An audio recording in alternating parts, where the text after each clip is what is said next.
Mi nombre es Fernando. Yo junto a Nadis González fundé cuando era estudiante, quinto año, Infraestudio. Ya, eso fue 2016, pasado un poco. Y yo estoy súper contento de estar acá porque hacía 7 años que no estaba en esta facultad. Yo estuve 2 años dando clases de teoría de la arquitectura y entonces no he vuelto. La conferencia no está como muy bien preparada, lo que hice fue poner como varias imágenes y lo que quiero es como un poco conversar con ustedes y hablar un poco sobre las ideas, que me parece lo más bonito y lo más universal que tiene la arquitectura y que es posiblemente el único terreno justo que tiene. Es decir, las ideas que tienen dando Zaha Hadid o cualquiera de ustedes valen lo mismo. Simplemente que cuando se materializan es que tienen un valor diferente. Eh, y entonces, a mí, de estos filósofos, a mí me encanta, se llama Michel Foucault. Tiene varios libros súper interesantes. Cuando estaba en la facultad me leía todo. Y este libro nunca me lo había leído y lo dejé como para cuando me graduara, que se llamaba Las palabras y las cosas. Y me parecía como un título súper lindo, porque establecía una diferencia entre qué es la cosa y qué es lo que nosotros hablamos de la cosa. Y lo que yo voy a intentar hablar un poco es la importancia del discurso y de cómo las palabras es una herramienta súper importante para ustedes y sobre todo que se deja a un lado y se pone como a dibujar y a hacer planos y hacer el render y, y realmente creo que para mí lo más importante es la parte de pensar. Hay un arquitecto que se murió hace poco, argentino, se llama Rodolfo Livingston, y yo estuve conversando con él hace como unos 3 años y me decía que construir es mucho más sencillo que pensar. Y creo que eso es como muy lindo, la persona que construyó todo el tema del arquitecto de la comunidad, que después se burocratizó. Su mayor obsesión eran las ideas. Y entonces me empecé a leer este libro, Ronda era súper denso, no lo pude terminar, no entendí casi nada, pero lo que me quedó es el título. Y hay muchas veces que uno ve una película y la película es malísima, pero el título es genial. O pasa con libros, pasa con las cosas, ¿no? Cómo nombramos las cosas es como la primera presentación que tienen los edificios, los objetos, las obras de arte. Y también creo que hay que hacer una diferencia entre objeto y cosa. El objeto tiene proyecto. La silla, que es un objeto. La cosa es lo que tú no puedes decir qué cosa es. Y dice, no, es eso. Y yo creo que lo interesante de la arquitectura es construir cosas que la gente como, ¿eso qué es? Es una casa, es un restaurante, es un cementerio. Y simplemente cada uno le pone el proyecto, le pone las palabras, ¿no? Entonces, en la facultad, todas las facultades del mundo, realmente los mejores arquitectos que salen tienen una educación autodidacta. Y hay otro filósofo francés que habla del el maestro ignorante, ¿no? Es como muchas veces con ese maestro que no sabe absolutamente nada y que te pone a pensar, es con el que más tú entiendes, ¿no? Las cosas. Yo tuve maestros buenos y maestros malos. Entre los maestros buenos está Daira. Eh, pero, claro, pero es súper interesante cuando todas las frustraciones que ustedes tienen, desde el transporte, desde salir mal en proyectos, todas esas cosas son súper positivas. Porque si lo tomas bien, es como, quieres un payback, no quieres como vengarte. Y si lo canalizas a través del proyecto, creo que al final todo sale muy bien. Y yo lo que hice cuando yo también, el servicio mío fue como muy fácil. Mi mamá estudió arquitectura, pero nunca lo ejerció. Y yo lo que hice fue que me leí como casi todos los libros de todo en Benévolo propio, de Corbusier, todo antes de entrar a la facultad. Entonces cuando entré a la facultad me di cuenta que tenía que buscar algo más que no estaba en la facultad. Y se dividió en dos partes y una especie de autismo, que es descargar conferencias y videos de YouTube, ilegal propiamente, y construirme paralelo a la facultad una educación propia. Una educación que además no sé si está bien o mal, porque nadie te lo va a decir.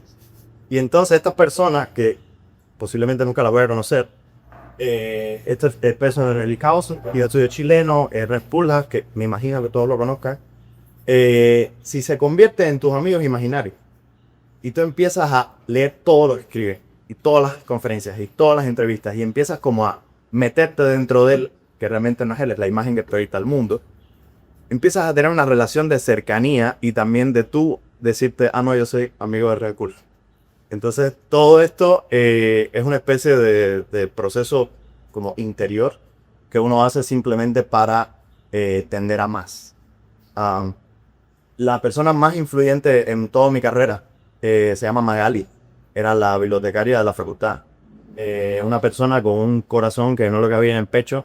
Y no es que supiera mucho de arquitectura, no era arquitecta, pero convirtió a la biblioteca en un espacio cultural, un espacio de que la gente iba a fumar, que la gente iba a hablar.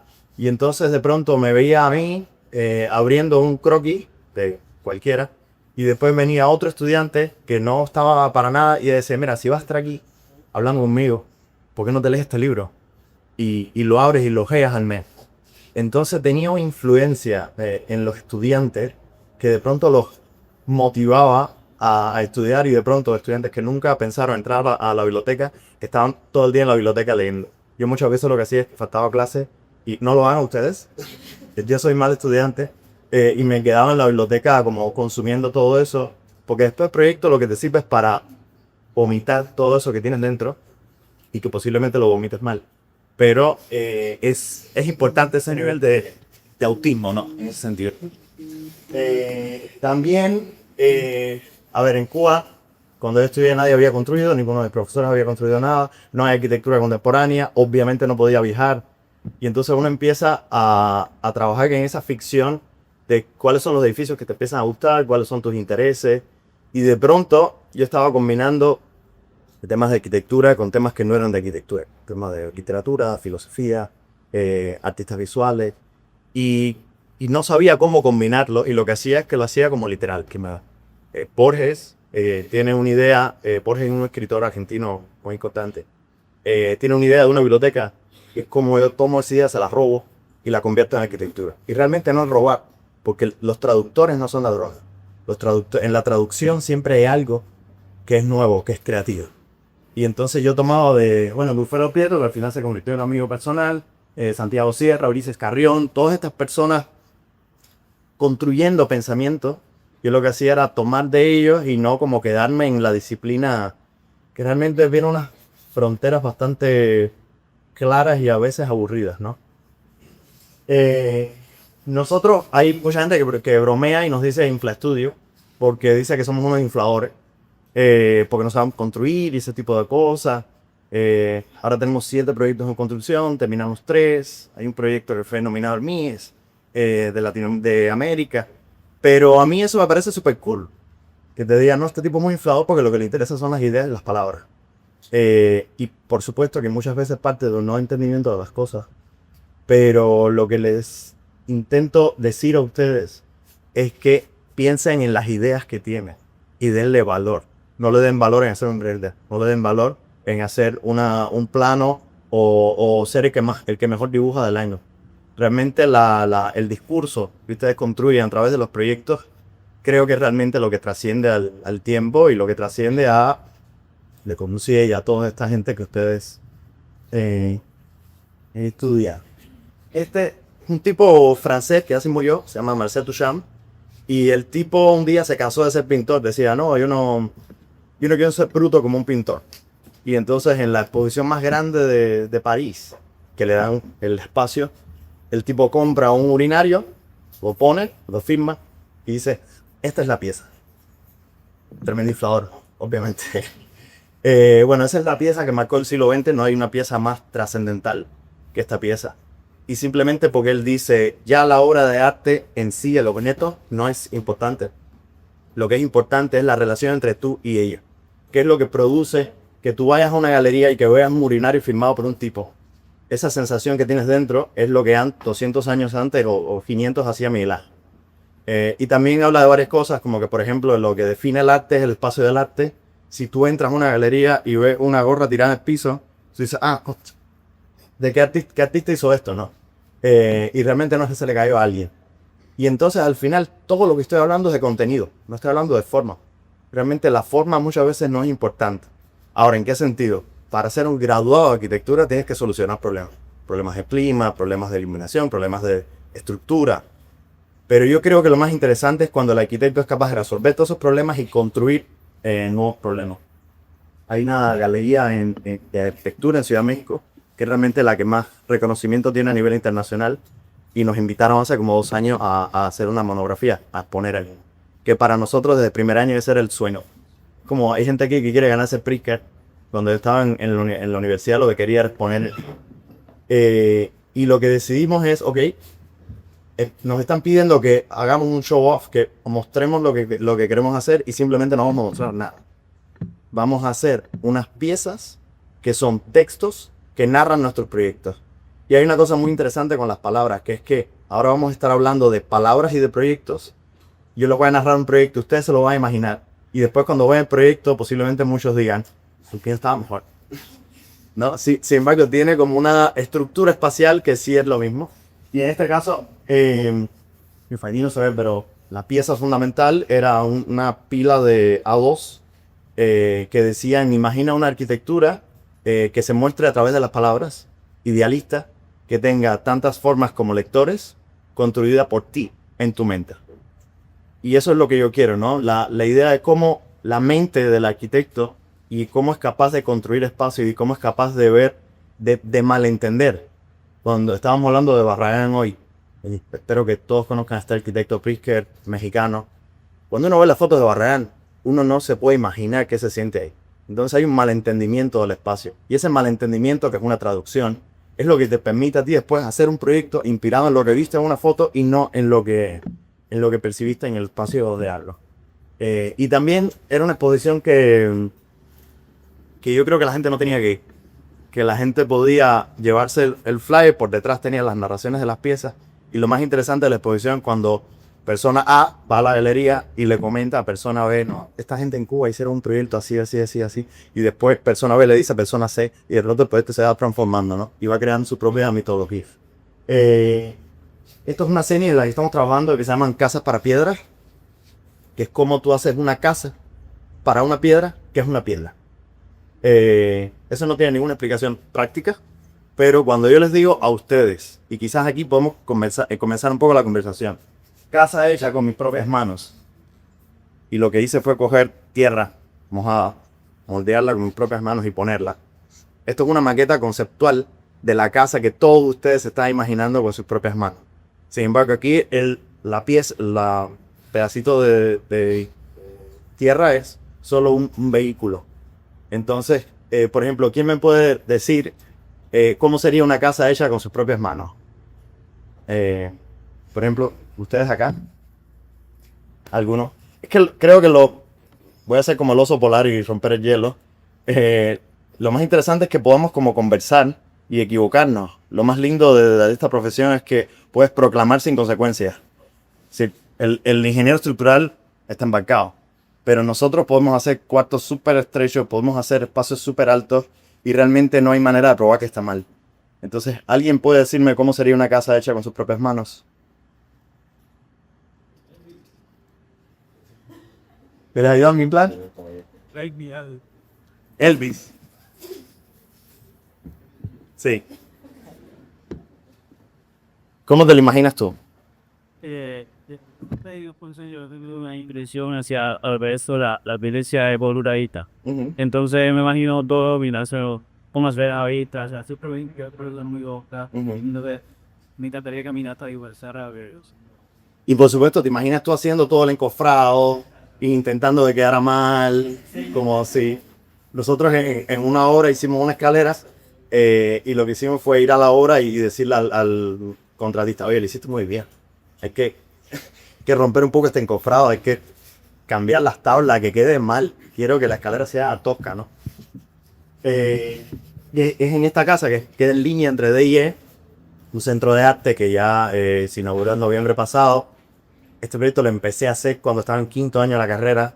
Es un grado 1 de protección, de preservación. Tuve que ir a Patrimonio Nacional frente a todos las vacas sagradas, ¿no? Y mentirles y decir, mira, esto es un proyecto de un Jordi no sé cuál, me metió el nombre, español, y yo soy su asistente. Les presenté el proyecto, lo aprobaron porque era el arquitecto... No, lo aprobaron porque estaba bien, es decir, ellos no son, como que los extranjeros son mejores tal vez. Y bueno, es un proyecto que me tomó 9 años hacer. Pero aquí lo que queríamos hacer es como eh, cuando pasara el tiempo, yo no quería decir, no, esto es como el pelado que yo tenía cuando tenía 14, que me hacía en ese entonces, ¿no? Como que uno cuando es muy joven comete muchos errores y después te vas a repetir toda la vida. Y entonces lo que decidimos aquí es como no hacer absolutamente nada, que a la vez para no hacer nada tienes que hacer mucho. Dejar todas las huellas, todos los cracks, todo lo que no fuera estructural. También no restauramos absolutamente nada, todo lo dejamos en ruina. Las vías que estaban rotas las cogimos para hacer carpintería. 2 paredes nuevas que habían hecho las demolimos, las molimos y fue el mortero. Es como llegar de un lugar a otro, ¿no? Y entonces cada uno de ustedes se está imaginando seguro una intervención en este espacio. Y la intervención era algo así, ¿no?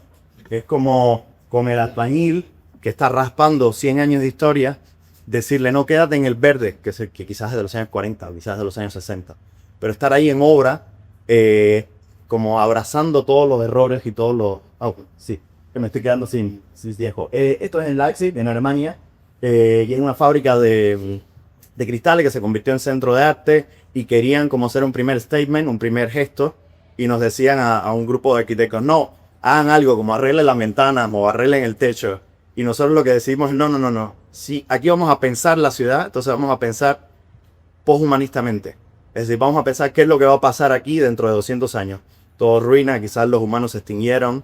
Y lo que hicimos fue romper el piso, traer 2 camiones de tierra y sembrar árboles en el medio del espacio. Y entonces acá cuando llegas, uno está pensando, no, el arquitecto va a resolver un problema. Y no, lo que hicimos fue construir un problema que construye conversaciones y que construye reflexión. ¿Sí? Esta es una librería que hicimos que queda por La Habana Libre. Que bueno, estaba como todo pladur, todo como una oficina. Y aquí lo que decidimos es, ok, vamos a limpiar, para dejar todo así como crudo. Y vamos a construir 4 objetos de hormigón bien grandes que sirvan de silla y de estante de libros. Porque lo que queríamos hacer no es una librería, es un paisaje geológico. Y sobre todo me pareció interesante una librería que no tiene ni un solo libro colgado en la pared. Todo está en el piso o en muebles de hormigón, ¿no? Este es el proyecto. O acá, por ejemplo, que estamos trabajando primero con Incline y al lado de Incline, que es en el puerto, unos almacenes grandes. Entonces teníamos 1500 metros para hacer varios espacios de arte, de gastronomía. Y lo que decidimos es como, mira, a nosotros no nos interesa absolutamente el programa. Lo que nos interesa es crear una plaza pública dentro que tenga un nivel de impacto o de carácter y que permita que todo ocurra. Que el lunes haya yoga en toda la plaza, que el martes haya arte, que el miércoles haya restaurante. Y lo que hicimos es crear un vacío sin programa de 30 metros de diámetro.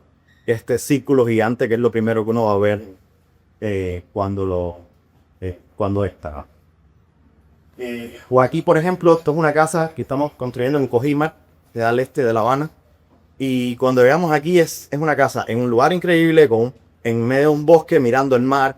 Y nos parecía como patético hacer un Romagnach o hacer un proyecto moderno que fuera como una imposición de no, yo soy el arquitecto moderno que maneja la naturaleza.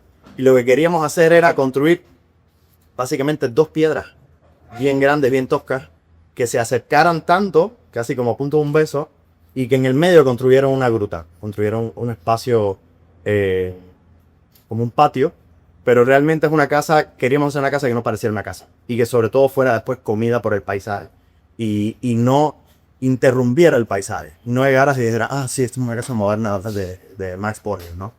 Y entonces, aquí en Riga, en la galería, lo que hicimos es como, imagina que esto es una casa. Yo creo que todos pueden imaginarse una casa así.